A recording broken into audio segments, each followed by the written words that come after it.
JRD Tata గారి స్నేహితుడికి పెన్నులు పోగొట్టుకునే చెడు అలవాటు ఉండేది. అందుకే చౌక ధరల్లో పెన్నులు కొనుక్కునేవాడు, పోగొట్టుకున్నా పర్వాలేదని. స్నేహితుడు జేఆర్‌డబ్ల్యూ టాటాకు చెప్పి తన నిర్లక్ష్యానికి బాధపడ్డాడు. అప్పుడాయన ఒక చిన్న సలహా ఇచ్చాడు.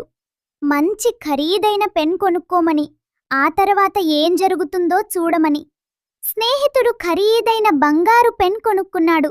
6 నెలల తర్వాత జేఆర్‌డబ్ల్యూ టాటా గారు అనుకోకుండా స్నేహితుణ్ణి కలిసి పెన్నులు పోగొట్టుకునే అలవాటు ఎలా ఉందని అడిగాడు. ఇప్పుడు నేను నిర్లక్ష్యంగా పెన్నులు పోగొట్టుకోవడం లేదు, నవ్వుతూ చెప్పాడు. 11వ పెన్ పోగొట్టుకోకపోవడానికి దాని ధరే కారణం. ఏ వస్తువైనా పోగొట్టుకోవడం సహజమే, దానికి మనమిచ్చే విలువపైన ఆధారపడి ఉంటుంది అన్నాడు. జీవితంలో కూడా అలానే జరుగుతుంది. మనం దేనికైతే ఎక్కువ విలువ ఇస్తామో దాన్ని వదులుకోం. జాగ్రత్తగా ఉండడం కూడా మన సహజ లక్షణం. ఎప్పుడు జాగ్రత్త వహించాలో మనకు బాగా తెలుసు. మనం నిర్లక్ష్యం వహించే వాటి పట్ల అజాగ్రత్తగా వ్యవహరిస్తాం. ఆరోగ్యానికి విలువనిస్తే తినే ఆహారం పట్ల జాగ్రత్త వహిస్తాం.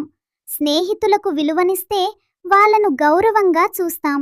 డబ్బుకు విలువనిస్తే ఖర్చు దగ్గర జాగ్రత్తగా ఉంటాం. కాలానికి విలువనిస్తే సమయాన్ని వృధా చెయ్యం. బాంధవ్యాలకు విలువనిస్తే వాటిని వదులుకోం.